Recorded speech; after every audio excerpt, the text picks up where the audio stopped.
یہ میں نہیں پڑھ رہا، امام موسی کاظم فرماتے ہیں کہ نماز اس طرح بنی، معراج کی یادگار ہے نماز، جو عمل جبروت الہی جلال الہی کو دیکھ کر اس وقت رسول جو عمل کرتے گئے ترتیب کے ساتھ نیت، قیام، رکوع، سجدہ، اس کا نام صلاۃ رکھا گیا۔ صلاۃ اہل بیت کا نام ہے، آپ نے اس کا نام نماز رکھا ہے۔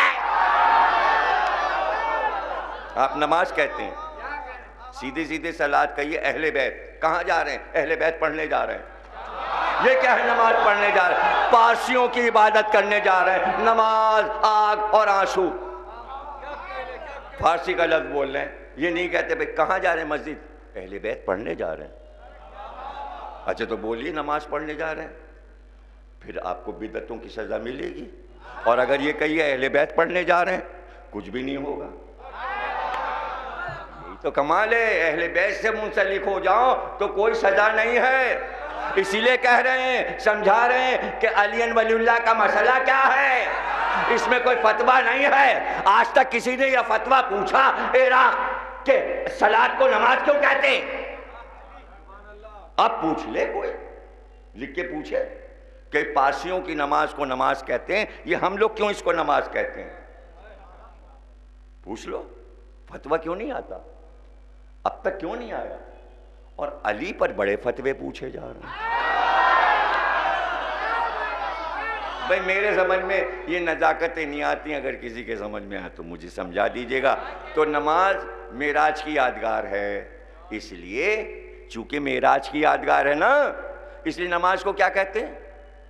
معراج مومن۔ بھئی نہیں سمجھ رہے ہو تو ہم کیا کریں؟ نماز کیا ہے؟ معراج مومن۔ اور نماز کی معراج کیا ہے؟ سجدہ۔ نماز معراج مومن، سجدہ نماز کی معراج۔ سمجھ گیا؟ لیکن بھائی جب سجدہ معراج، دو سجدے کیوں؟ یہ دو سجدے کیوں؟ اب سجدہ دیکھیے کرتے کیسے ہیں آپ، پہلے دیکھ لیں تو سمجھ میں آ جائے دو کیوں۔ سجدہ کیا ہے؟ معراج، یعنی وضو سے لے کر نیت، قیام، سورہ الحمد کی تلاوت، اخلاص، سورہ کوثر اور رکوع، یہ سارا عمل ایک سجدے کے لیے ہوا ہے۔ صرف رب کو سجدہ کرنا ہے، اس کی تیاری میں یہ سب کچھ ہوا ہے۔ یعنی اتنا مشکل کام ہے کہ اتنی تیاری، وضو کرو، گھر سے نکلو، پاک کپڑے پہنو، یہ کرو، وہ کرو، وہ کرو، یہ کرو، اور اس کے بعد پھر نیت، اور پھر ہاتھ اٹھایا، پھر اللہ اکبر، اور پھر سورہ الحمد، قیام، اور پھر رکوع۔ یہ سب کیوں ہوا؟ سجدہ کرنے کے لیے۔ مقصد کیا ہے؟ ایک سجدہ ہو جائے۔ بھئی کیوں کروا رہا ہے سجدہ؟ کہ اس لیے کروا رہے ہیں کہ اس نے نہیں کیا تھا، اب سجدے کے ذریعے ہم آزمائیں گے کہ کون کون ہمارا بندہ ہے۔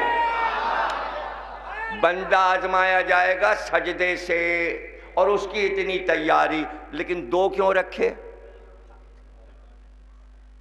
دو کیوں رکھے؟ سجدہ تو ایک ہے، وہ ہو رہا ہے، ہاں ایک ہی ہے، سجدہ ایک ہی ہے، ہو گیا، ہو گیا۔ اب اٹھے، کیا کہا؟ استغفر اللہ۔ یہ کیا؟ ارے پروردگار، ارے یہی سجدہ تھا جس میں وہ بہکا تھا۔ استغفر اللہ، ہم نہیں بہکے، ارے شکر ہے۔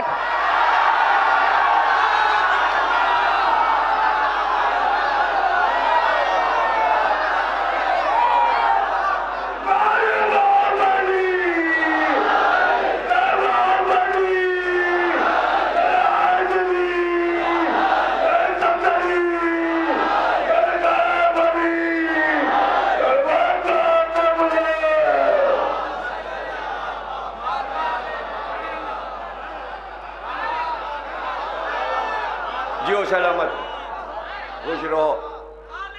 دو سجدے۔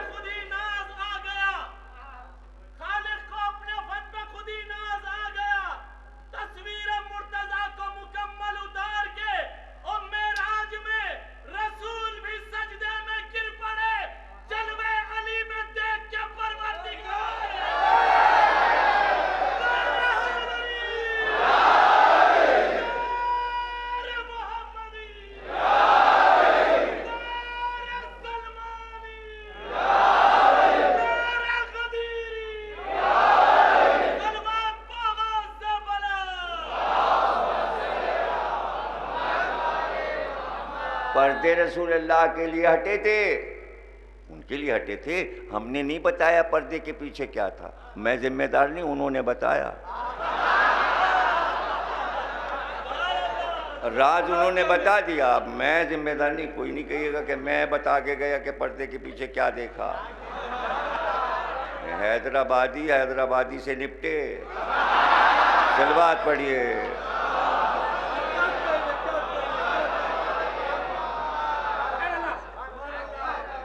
بہت ہی نازک منزل ہے جہاں پہ رکے تھے سرکار، تو یہ کائنات وہ کائنات تھی کہ جو نقطے سے لے کر دائرے تک تھی، اتنی بڑی ایک پردے کے پیچھے ہے، اسے کہتے ہیں عالم ہو، وہاں کوئی جا نہیں سکتا، فرشتہ بھی نہیں جا سکتا، اس لیے کہ پردے پر ہی رکنا ہے، آخری پردہ، اور اس کے پیچھے پردے کے پیچھے عالم ہو، اور وہ اتنا بڑا ہے اس کائنات سے 50,000 گنا زیادہ بڑا ہے، اور وہاں کوئی ہے ہی نہیں۔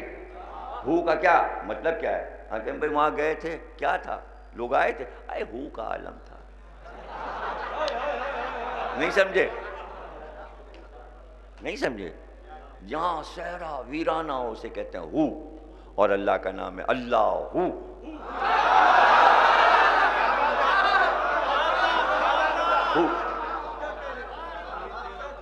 اور عدد کیا ہیں ہو کے؟ واو کے 6، ہے کے 5، کتنے ہوئے؟ 11، اور علی کے کتنے ہیں؟ تو 0 ہٹائیے۔ اب ہو میں کیا ہے بھائی؟ یہ ہو کیا ہے؟ جہاں کوئی جا نہیں سکتا، فرشتہ بھی نہیں جا سکتا، یہ ہے عالم ہو۔ یہ وہ جگہ ہے جہاں بی بی کا نور رکھا گیا تھا،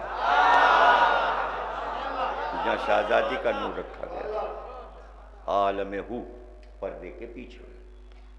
پردہ ضروری ہے بی بی کے نور کے لیے، پردے ہٹ رہے تھے، نماز بن رہی تھی، عبادت ہو رہی تھی، وہ عبادت معراج کے بعد رسول اللہ نے بتایا بھائی یہ طریقہ اللہ نے پسند کیا تمہاری عبادت کے لیے، تو سجدہ استغفر اللہ، اس میں بہہ گیا تھا، نہیں کیا تھا اس نے، بہہ گیا تھا، تو امام سے پوچھا کسی نے کہ بھائی یہ کیا تھا، راز کیا تھا اس میں؟ سجدے میں امام نے فرمایا کہ اللہ نے حکم دیا کہ سجدہ ہو، مگر نہیں چاہا کہ سجدہ ہو۔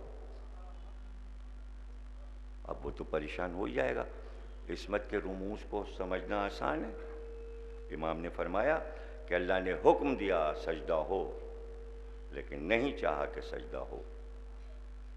نہیں سمجھے آپ؟ بہت آسان ہے سمجھنا، کوئی مشکل ہی نہیں۔ بھئی آپ اپنے بچے سے کہیے جاؤ یہ کام کر لو، وہ چلا کام کرنے، آپ نے اس کی ٹانگ پکڑ لی، کام ہوا ہی نہیں، کچھ بھی نہیں سمجھا۔ بھئی کہا ابا نے یہ کر لو، اور پیچھے سے اس کا ہاتھ پکڑ لیا، گریبان پکڑ کے کھینچ کے، کام ہوا ہی نہیں۔ تو دو صورتیں تو پیدا ہوتی ہیں نا، کہ حکم ہوتا ہے کام فرما رہے ہیں، امام فرما رہے ہیں حکم دیا سجدہ ہو، لیکن مشیت میں چاہا کہ نہ ہو۔